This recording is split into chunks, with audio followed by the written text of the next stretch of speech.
So we need to get down to a layer um, below the job title, sometimes describing actually what do we need them to do and to what level. Whether we're describing a job or a role, or whether we're assessing an individual on their suitability for a role if it's in a recruitment situation, or who do we task with this piece of work we've got to do.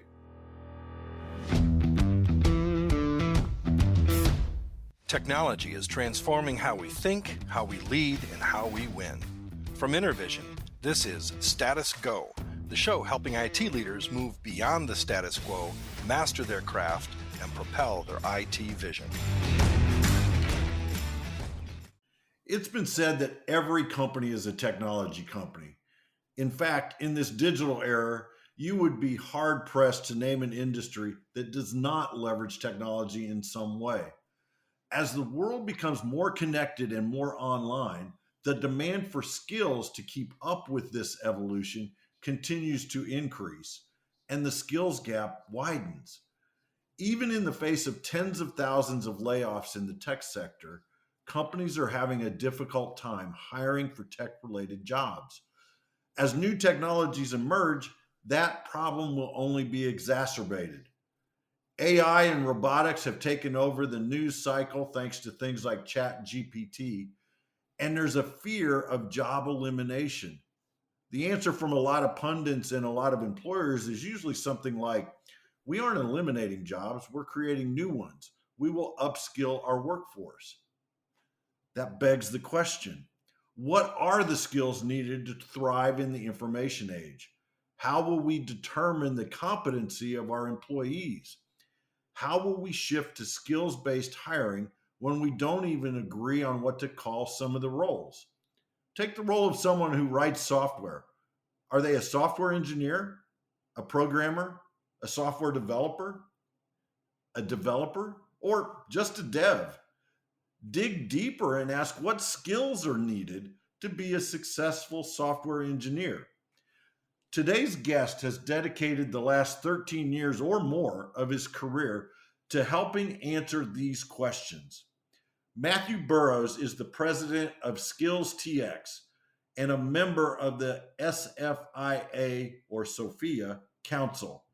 Both organizations are focused on the skills needed in the information age. Welcome to Status Go, Matthew. Thanks very much, Jeff. It's lovely to talk to you. Thanks very much for the introduction.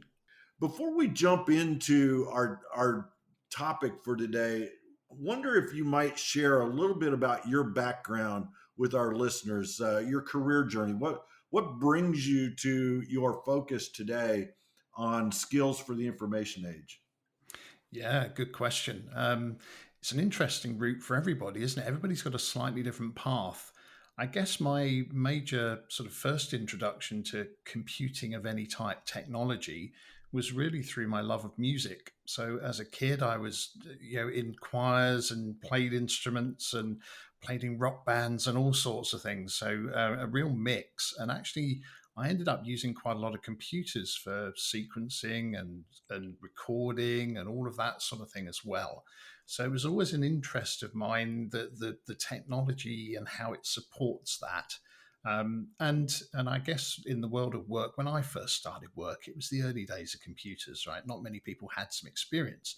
So although my first job wasn't directly a computer-related role, it was in building services, estimating, that suddenly became very technology dependent. We needed computers.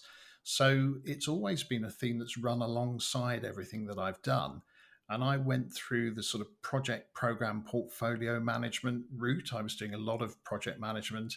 I was on the authoring team for the PMI portfolio and program management standards at one point as well. I then spent a lot more time focusing on the people and process side of things. So service management, IT service management. I was at one point the president of the Institute of Service Management and on the board of the IT Service Management Forum in the UK and the Ethics Board more recently globally. So really thinking about not so much the technology, but actually what do we do with it? Why do we do it? And who is it that does that? And I guess my sort of last 20 years is very much focused on that skills and competencies section, because no matter how clever we are with the technology, we actually are still in the people business. We talk about chat GPT, we talk about all these AI and automation and everything, but actually you're still completely dependent on people to gather the requirements, design the solutions, implement them, support them. All of these things are really people dependent. I love that background, and I'm always struck by how many people that are in technology related fields also have some art in their background, be it music, be it painting, be it poetry, writing. Just that creative part of our brains, I think, helps us in both worlds, right? I think it Being does, an yeah. artist, And being yeah. and it's good therapy as well. Sometimes when we've been battling away with technology projects, we need a bit of a release. And you get your hobbies, and you get no matter how seriously you take them. But music Yeah. I find great therapy. Yes, there's nothing better after a frustrating day at work to crank up the Rolling Stones' "Sympathy for the Devil" on about Yeah, 10. yeah, absolutely. All right, well let's talk about the problem. Mm. I talked a little bit about it in the intro, but what problem did you see? Did others see that created the birth of SFIA? And then we'll get into SFIA itself. Yeah, I think the original birth of SFIA really dates back to the sort of 80s and 90s, actually. It wasn't known as SFIA then, but it was a similar journey to some of these service management frameworks as well, like ITIL, for example. People do stuff and they start getting a little bit more mature at it. They maybe share what they've done in that space and they get together and talk about it. And sometimes then they produce something. And that's exactly how ITIL came about in the service management world, and that's actually how SFIA happened. People realized that actually we sort of needed to know what skills people had, and we needed to be a bit clearer about what skills they needed to do the things that we needed them to do. And so they created a framework that started standardizing the way we describe the activities that we do, because really that's one of the key things about SFIA. It's actually activity based. It's not purely about what you know. It's about actually what do you do? What are you being asked to do? Because each of our skills on a day-to-day basis, we might be practicing them at different levels at different times of the day. We may have skills that aren't part of our job description, that are actually just part of a project we happen to be working on last month, or a task we were doing yesterday, or something even outside of work sometimes. So I guess the problem we're trying to solve is to really be a bit clever about how we manage the people and skills side of things. And that's particularly important, as you mentioned in your introduction, that there are skill shortages. A lot of companies are struggling to find people with the skills that they need. And sometimes that's because they're not very good at describing what they need. And even job descriptions are not enough, because you can have two people with the same job that actually do different things. So we need to get down to a layer below the job title, sometimes describing actually what do we need them to do and to what level. Whether we're describing a job or a role, or whether we're assessing an individual on their suitability for a role if it's in a recruitment situation, or who do we task with this piece of work we've got to do.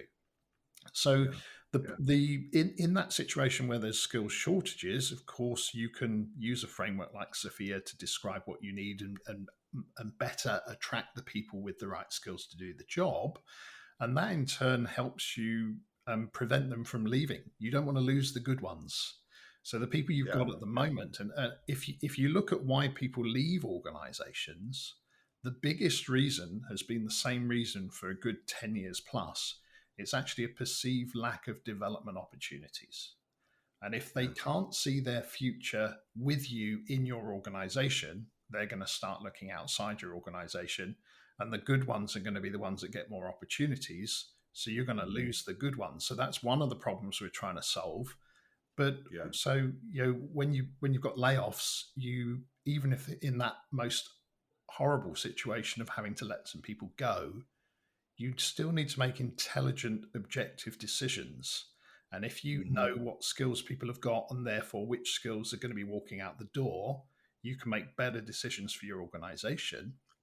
But you can also help those people to get their next role, whether it's another role in your organization somewhere else, or as part of an outplacement type activity, helping them to get their role Yeah. elsewhere by helping to identify the skills they have and effectively have a better resume or CV. So for our listeners, I met Matthew because we were on the same LinkedIn Live event. We were both viewers of that LinkedIn Live event, and Matthew made a comment or two in the chat that everybody can see. In his description of his role had SFIA. I'm kind of a curious kind of guy, and so I needed to go look to see what that was, and learned that it stands for Skills Framework for the Information Age, and it struck a chord with me because one of the things that I'm involved in is the concept of skills based hiring, and we're going to get to that in a couple of minutes. But that's what led to our conversation today, because I think SFIA, as it's called, has applications in a lot of different places in an Mhm. organization.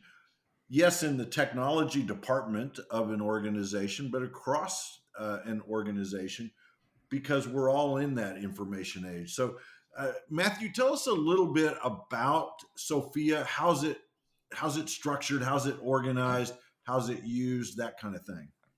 Yeah, no problem. So Sophia, because it got created by lots of people from different industries working together, the same sort of thing. It's, not for profit type activity. People are volunteering their time and working together.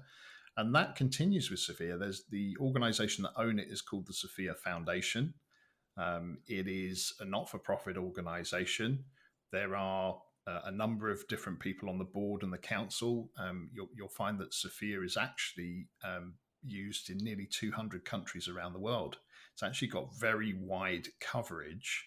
But because of that not for profit nature of the Sophia Foundation, and the fact that actually you can just go to the Sophia Foundation website and download the framework itself, you can view it all online. So people can use it without actually paying any money at all. So that means that there's not a big marketing budget there to tell people about Sophia.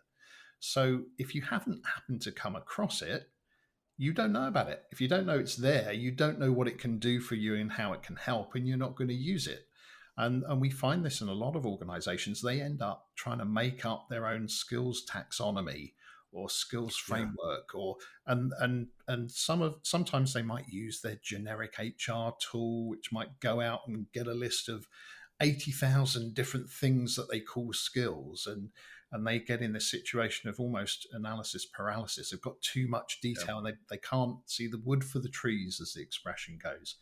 Yeah. And really, Sophia just standardizes that language. So that's the simple way of thinking about Sophia is that it's a common language for describing skills and competencies.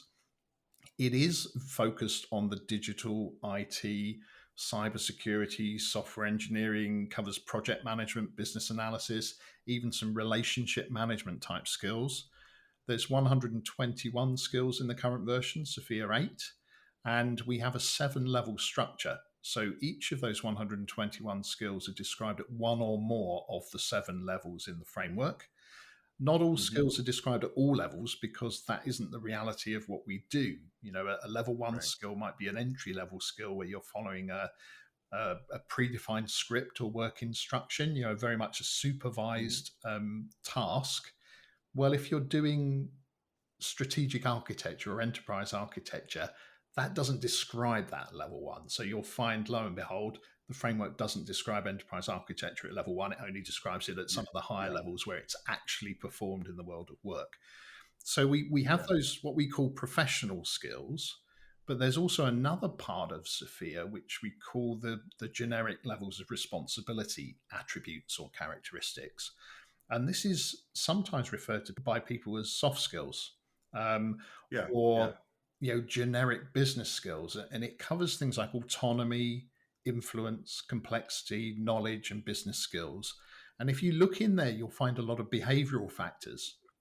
And how Hmm. do people influence each other? Is your influence just with your peers in your immediate team, or is it with other teams in the organization, or is it with customers, or is it at the industry level where you're directing industry? So there's for each of those five characteristics, they're described at each of the seven levels. So it will Yeah. cover things like communication, teamwork, all sorts of different aspects that you might call behavioral or soft skills, but are essential that you, we're not just about technology skills. We can have the best enterprise architecture skills in the world, but actually, if our communication skills are no good, we're not going to be able to get that architecture across to the people that need Yeah. to know about it. Yeah. So it's Yeah. always a combination of these professional skills plus these behavioral and responsibility attributes. One of the things that jumped out at me when I was reading those seven responsibilities, the Mm, attributes that you were just discussing, it reminded me back, I don't know, a zillion years ago, when I was seeking my first CIO job, Chief Information mm, Officer job, and I had a resume, and I had someone look at my resume, and her initial reaction was, your resume screams project manager. It does not say executive. mm. But some of those words that are in those levels, um, initiate, influence, set strategy, inspire, mobilize. You put those words into your resume or your CV, and all of a sudden you're sounding at that level of And responsibility, right? that's the point, the whole thing about common language, right? Let's take another example. You want me to meet you somewhere. You're not going to use some description of where you want me to meet you that only makes sense to you. Like, oh, we're going to meet in the cafe that I took my wife to 3 weeks ago. It's like, I don't know which cafe you Yeah, yeah. Where is that? so actually, you're not going to say that to me. You're going to say, actually, here's the city, and you're going to use the accepted name of the city, the naming Yep. convention for the street, the building name that everybody knows it as. You're going to give me an address, and I'll be able to put that into my satellite navigation system. And because my sat nav system knows where I am now, and I've told it where I want to go next to meet up with you, Jeff, it's going to Mhm. give me a number of different routes that I can go depending on my preference. Am I walking? And am I going by car? Am I going by train? Whatever it might be. And do Mhm. you know what? It's exactly the same when we look at our own journeys from our skills and competencies point of view. If you can't identify where you are now, every route you plot is going to be wrong. And that's the Yeah, yeah. reality of what a lot of organizations do. They don't bother to find out about their people and what skills they have. So they end up sending them on the wrong training courses. How many times have you heard someone come back from a training course saying, that was a waste of my time? I already knew all of that Oh, yeah. before. Yeah, Or yeah, actually, it was too high a level and I could have done with a more basic course first of all. If you yeah, use SFIA, you would make that less likely because you'd be saying, yes, you've got project management at level 4, you need it at level 5. That means you should go on the practitioner course rather than the foundation course. So you yeah, can use it for very practical things like training and development tasks, but you can also use it for all sorts of other things, coaching, mentoring. If you need some mentoring, find somebody who's already got that skill at the right level as yeah, your mentor. If you're going to a conference, find a conference event that's actually targeted at helping people develop the skill that's in your target list in yeah. your development Yes. plan. But all of Intentionality. those Yes. things require the first basic, which is, where are you starting from? Where are you now? Yeah. So actually using SFIA to assess your current skills and produce a SFIA based skill profile is often the starting point for everyone. Express in that common language what skills and competencies I have now. Then, of Hmm. course, if you're doing it for your organization, if you get everybody in the IT department or wider than IT, because a lot of the skills we're talking about are outside IT now, you suddenly Hmm. can put all those individual skill profiles together and you've got a skill inventory for your Yeah. organization. Yeah. You can then start answering the second question. Once you've answered what skills do we have, the next question is what skills do we need? So it's Right, really right. simple conceptually, and maybe the skills you need might be first of all your jobs and your roles, and you might turn your role profiles and job descriptions into SFIA based ones, so they're in the same language. But equally, it could be what skills do I need for a sprint starting next Tuesday, or for a Right. project starting next month, or for that new service we're planning on launching next year. Yeah. So talk us through this assessment process, how a company starts, and I believe I'm accurate in saying at SkillsTX you have created a SaaS based Yep. tool that goes along with this. So talk us through, what does this look like? How does a company start working with SFIA, and how do those assessment work? Yeah. Well, when I first started using SFIA 20 years ago, there weren't any tools to help you. And to an extent, you could get away with doing some of this stuff in a spreadsheet because actually change wasn't so constant as it is now. Ah, yeah, You could yeah, write a job description and you could be fairly certain that that job description would still be the same in 5 years' time. You didn't have such rapid change. That's yeah. definitely not the case these days and hasn't been for a number of years. So actually, it's not just about answering that question once, what skills do we have? You do need to do that first time, but then you need a really easy mechanism for keeping that skill profile up to date whenever your skills change. So you complete a Mhm. training course, you want to go and update your skill profile to say, actually, I've now got some knowledge in a different skill at a different level. Or you complete a project and maybe that's enough to turn your skill, your knowledge into a skill, a proficient skill. And you might want to update your profile. Or you've done something so many times that you've developed a full-blown professional competency. You've maxed out on the potential development of that skill, and you want to start focusing on the next skill. So the reality is you can't really do this in an Excel spreadsheet anymore. So actually, we ended up creating a tool to help our customers to first of all do that assessment, but then to keep it up to date. And our customers actually said to us, you know, that tool that you used for building our role profiles and doing the assessments of the people, could we carry on using that? Because we see that we need to sort of keep it up to date and actually continue using that data in our ongoing decision making. So that's where SkillsTX came out. It really was from that training and that consulting work that we were doing customers. What would help them do it? So yeah, that's what the tool is. It's a SaaS-based platform that you can do everything right from the beginning of the assessment through to manager review and approval, assessor assessment, endorsed assessments, build the role profiles and job descriptions and other requirements, keep all of those up to date very easily, and then analyze the data and Mhm. use it for better decision making. Whether that decision making is what training do we do we need to do some recruitment? Have we got an internal candidate already that is a good match to that vacancy, or do we need to go outside? Yeah. What about managing our suppliers and making sure they're providing the right skills at the right levels that we Oh, need? that's Use it in interesting. Yeah, all of yeah, those things and more. yeah. And the work that we do, I'm based in the UK, but I work internationally, and I've got different teams in different geographies, so we do a lot all over the place. But there's a lot of constants, a lot of most organisations, hand on heart, they couldn't say Yeah. what skills they really have. They might have a list of technologies, but a technology, guess what? A technology is not a skill. You know, Yeah. if you say to me, I've got Oracle skills, well, that doesn't really tell me a lot. It tells me about the technology you use, but you haven't Right. told me whether you're a database administrator of Oracle Right. databases or whether you're a database designer or if you're a project manager that happens to implement Oracle solutions. Yes. I actually need to know which skills you have, and that technology can be mapped to those skills. So we can join up that chaos that people have of a list of technologies by mapping them to SFIA. Yeah.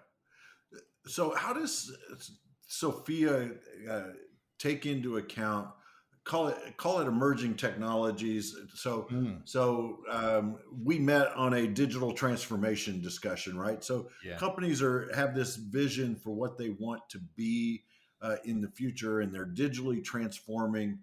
How does Sophia look into the future for what skills are going to be needed there?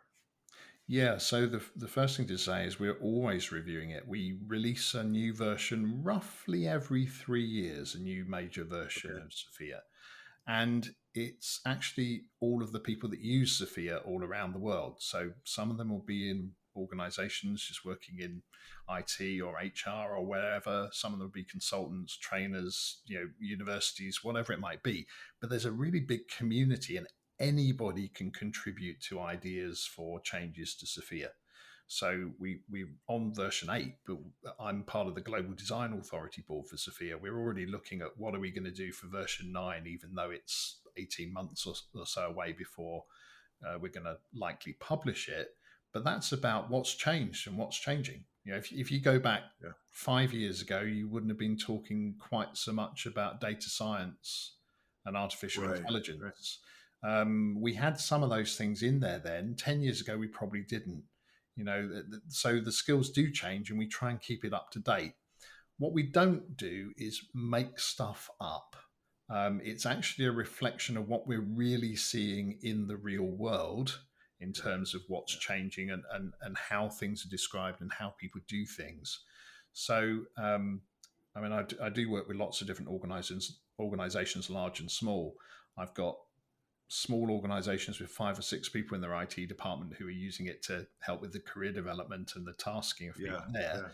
Equally, I'm doing things at country level where countries are starting to say, okay, where are our strengths and where are our weaknesses at a country level? Wow. Which Yeah. skills do we need to invest in building because we want to be the global leader in those particular Yeah. Because skills? we want to be How does this. that Yeah. Yeah. impact what we do in our education system to prepare that workforce of the future? Fascinating. Yeah. So there's loads of stuff going on, and some of it's very short term and immediate. What do I need today? Yeah. And some of it's what do I need to support the vision for 2030 or 2035? Yeah. So this concept of skills based hiring, you and I've talked Mm, briefly about that, and it's what piqued my curiosity to look into mm. Sophia. How would an organization, or let's just say a community, a tech community like here in Central Indiana, how would we use Sophia to help transition from uh, pedigree hiring based on our CV and our resume and where we went to school to a skills based hiring model? It's actually much easier than most people fear it is, because the advantage is we've got a framework that's been there for 20 years and is regularly updated and maintained. So the Sophia Foundation, that community, are doing it for you. So you haven't got to make it up. The other thing is lots of people and organizations around the world have done this before. So there's best practice, there's training, there's support that's available. So the first thing to say is don't be scared of it. Sometimes in technology worlds, we all can be a bit guilty of focusing on the technology because it's in our comfort zone. And Yeah, yeah, sometimes the people and how they feel about what they do is a little bit too touchy feely for us. And we don't always naturally gravitate towards that. The real answer and the shock message is you cannot afford to ignore it. So you do have to do something about the people and skills. So practically, how do you start? How you do it? So answer the what skills do we have? So if you can start getting people to do that one-off self-assessment of their current skills using Sophia, it's incredibly easy. Some people, if they're relatively new to this world, they'll do it in 10 to 15 minutes. If they're a huh. 10 or 20-year veteran, guess what? They're going to have more skills. So it's going to take Right, them a right, little right. bit longer, but it shouldn't take anybody longer than an hour to do a Sophia based self-assessment, and they can do that online really, really easily. um, so that will get people expressing their skills using that language. So that's the first Yeah, half of it. The second part is start expressing the requirements you have using that language. So when you write a job description, look at Sophia and say, actually, what are the top 3 or 4 skills that anybody that's going to be asked to do this role is going to need? need. Let's use Yeah, Sophia to describe those. So, okay, this service desk manager role is going to need the incident management skill. Do we just need it at level 5 where they're supervising other people? Or actually, is it quite a small service desk? And sometimes we need them to operate that same skill at level 2 where they pick up the phone and log and yeah, categorize yeah, the skill. yeah, So use it to describe the role accurately in terms of what does anybody doing that role need to do. So if they need to at some points practice incident management level 2, 3, 4, and 5, put all of those levels in the role. What other skills are going to need? Customer service support. They're going to need those ability to communicate with customers. If they've got they might have a stakeholder relationship management might be one of their skills. But start describing the role using SFIA. So you're getting a much clearer picture. And then that's essential for skills-based hiring. And why do we need to do skills-based hiring is an interesting point. If we don't select people based on what they do and their knowledge, skills, competencies, what other criteria are we going to use? A lot of the time, it becomes slightly biased criteria. Do we know them? Did they go to the same school or club as me? Who do we have in common in terms of connections? Those are often biased and not very helpful tasks, and they're definitely not as good as saying, actually, has somebody got experience in doing what we need them to do? Which skills have they got? So you can be much more objective. You can be objective in comparing people. If you've got the luxury of having 100 people apply for your role, you can get all 100 people to do a SFIA self-assessment as the first stage of the recruitment process. You can then, even without knowing their name, where they're from, their sex, their gender, their ethnicity, all of those things that sometimes people are accused of bias, without knowing any of those things, purely looking at their skills, we can say this person's a 89% match to this role, and this other person's a 50% match to the role. Maybe we've drawn our threshold at 75%, and anybody over 75%, we're going to put through to the next round, which might be a telephone interview where you talk about that experience and effectively validate their skills. And then you recompare them with that job description, that role profile again, and say, right, okay, everybody who's still above the threshold, I'm going to put through to interview. And you can actually use SFIA to help you frame interview questions. Because if you know that you need project management at level 5, I can say to you, I can read from the SFIA description, can you give me an example where you have, and then read the description from SFIA? I know that I'm asking something that's relevant to the skills that are needed in that role. And then my role might be BS detector. Even if I'm not a specialist in that area, I can listen to the reply and say, does this sound like textbook theory? Or actually, am I getting information that demonstrates they've done it before, they've actually got the experience? So that's really quite easy to do. And any organization can start adopting SFIA in a couple of weeks. I love that. Hopefully we've got a bunch of listeners out there that are ready to go take the self-assessment. That would be awesome. We're about out of time here, Matthew, and I want to ask you a final question. We always love to end here on Status Go with a call to action, right? Status Go, we're all about action. So what are one or two things our listeners should go do tomorrow because they listened to us today? Yeah, really straightforward. I'm going to categorize them two different ways, right? The first thing is, if I'm thinking about myself as a technology professional, what do I do? So what you do is you go to the SkillsTX.com website. You will find a link to be able to do your own self-assessment free.